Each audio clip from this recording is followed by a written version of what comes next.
Now, so many religious groups are present in India. 70 to 80% of the population, we are Hindus. Now, again, we are having Muslims, Christians are there, Buddhists are there, Jains are there, now Parsis are there. In addition to this, number of tribal or tribal animistic religions are there. Now, tribal people, Adivasi people, they have their own, I tell you, the religions. They do not belong to either the Hindu or the Christian or the Islamic, I tell you, the communities. They have their own primitive religions. They are called as animistic, I tell you, the religions. Anyway, the problem, differences and problems because of the religious differences are more in India. Hindu Muslims, I tell you, the fight. Muslims and Muslims, I tell you, the fight. Christians and Hindus, I tell you, the fight.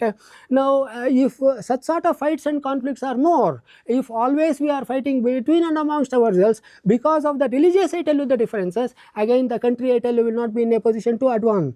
Now, through educational programs, what we have to do? We have to undermine, I tell you, the differences, and we should teach them and tell them, after all, although religious differences are there, basically we are human beings. Basically, we are the citizens of this particular, I tell you, the society. Now, in wherever the places, at whatever the places, say for example, let me take a school or a college. Now, let us assume in an high school, some 30 to 40 teachers are there. They may belong to different religious, I tell you, the group. All of them, they are basically the teachers. They have to work as an united entity, as an unified, I tell you, the entity. They should not think, I tell you, that they belong to this religion, this caste, or now this particular, I tell you, the race. We are basically teachers. We are the part and parcel of this educational, I tell you, the institution. We have to work together in order to cater to the educational needs, I tell you, of the children. When such sort of a thing, I tell you, is done, now differences because of the religion may become less and less, and that contributes again to the growth and development of any particular society. Now, here in this particular context, it is the development of the India or the Indian, I tell you, the society. Now, the next is India is a multi-ethnic society. That means large number of ethnic groups are there. Aborigines are there. Now, Adivasis, I tell you, are there. Tribal people, I tell you, are there by and large in this particular, I tell you, the country or the society. Now, many of the tribal people, tribal Adivasi societies, they are living in interior areas, now forest areas, now hilly areas. They have been cut off from the mainland, I tell you, the population. They do not have exposure, I tell you, the modernity. Many of the tribal people, they do not have modern educational facilities. Medical facilities are not there. Now, transportation facilities are not there. If you want to bring about a development, now they resist them. They do not want to accept them. But the government, state governments and the central governments, they are making lot of efforts in order to integrate them with the mainland population by providing more and more, say, educational facilities, now transportation and communication, I tell you, the facilities, housing facilities, now electricity, I tell you, the facilities. By providing all such sort of facilities, now gradually we want to integrate the people belonging to the various tribal areas. We want to bring them back to the mainland, I tell you, the society. Now, these are the various types of groups that are present in India. India is a multilingual society, multi-caste society, multi-racial society, multi-ethnic society, and again multi-religious society. In spite of all kinds of differences, if educational institutions emphasize, I tell you, on the commonalities, now that again would bring about a development. In other words, cohesiveness is necessary, unity, I tell you, is necessary, integration is necessary amongst the various sections of the population. If people are always fighting between and amongst themselves because of the various reasons, because of the caste factors or the religious factors, that will not contribute to development. On the other hand, it may contribute to disunity. It may contribute, I tell you, to the disintegration. Now, I will talk to you about the next point. I will talk to you about the importance of the human aspect, the importance, I tell you, of the human relation. Now, I told you, in order to bring about the development, so again I will repeat, development is a multifaceted endeavor. It involves bring about positive changes, desirable changes, and yet progressive changes. In order to bring about development in this particular, I tell you, the manner, in various dimensions, in various aspects, I tell you, of life, what is required is an enormous amount of, or enormous human potential, I tell you, is required. An army of people are required. An army of people is by and large required. Now large number of doctors are required. See, if you want to bring about development of any particular society, number of professionals are required: doctors, lawyers, now engineers, teachers, professors, now managers, now people who are trained at in a pharmacy, now likewise various levels of officers, administrators and managers at are required.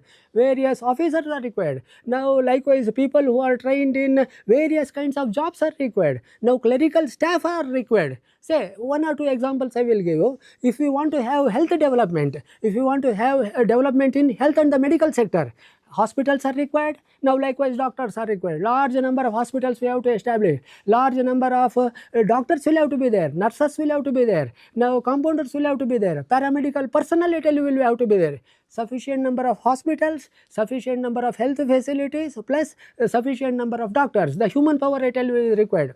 Now again the next aspect. If health development has to take place, not only hospitals and the doctors certainly will have to be there. Now the doctors, this is very much very important, this particular point which I am emphasizing. The doctors must be of, they must be of quality individuals, they must be quality doctors. Now quality doctors are required, quality engineers are required, quality teachers are required, quality lawyers are required, quality administrators are required. Now let us assume one example I will give you. Let us assume there is a big hospital. I am a doctor in that particular hospital. If I am a doctor, if hundreds and hundreds of doctors are there, hospital is there, all medical facilities are there, building is there, equipments are there, sufficient number of doctors are also there. Now the doctors must be of quality. Now they must be well versed with their subject matter. They should be experts. They should be specialists in the area of their specialization. If I am an eye specialist, if I am an heart specialist, I must have sufficient amount of knowledge in that particular area of specialization. I should be a good doctor. I must have thorough knowledge. This is one. And another aspect is not only I should be good in my area of specialization, not only I should be a good doctor. The second point is very much important. I should also be a good human being.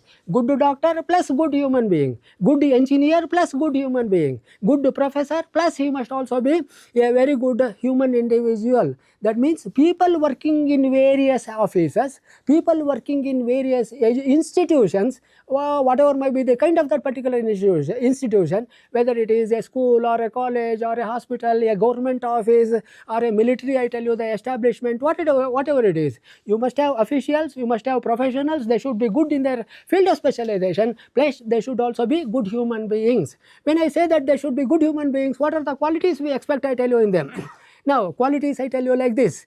Now honesty must be there. Now a doctor or an engineer, professor must have honesty. Now simplicity, now sincerity, I tell you, he must be having. Likewise sympathy he must have. Empathy, I tell you, he must have. He must respect other, I tell you, the individuals. Kindness, now compassion, now pity, now such sort of positive qualities, I tell you, he must have. Now he must also have now efficiency in his work, effectiveness, I tell you, in his work. Now productivity in his work.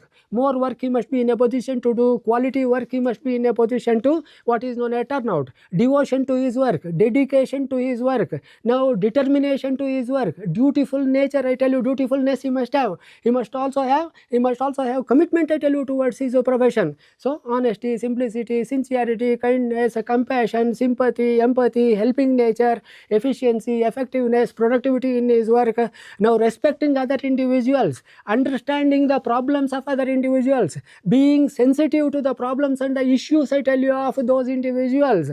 Now thinking more and more about the national interests and not about the individual interests. We should not be selfish in our behavior. We should think more of the society and less, I tell you, about now ourselves or our community, our caste, and at the same time the community. Now understanding the problems of others, being sensitive to the problems of now the other individuals. Now likewise emphasizing on more and more the commonalities rather than the differences. Whenever we have to work in whenever we have to work in different organizations, in any organization, people belonging to different communities will be there, different backgrounds, I tell you, will be there. Now we should not go on emphasizing on the differences. On the other hand, we have to emphasize more and more on the commonalities.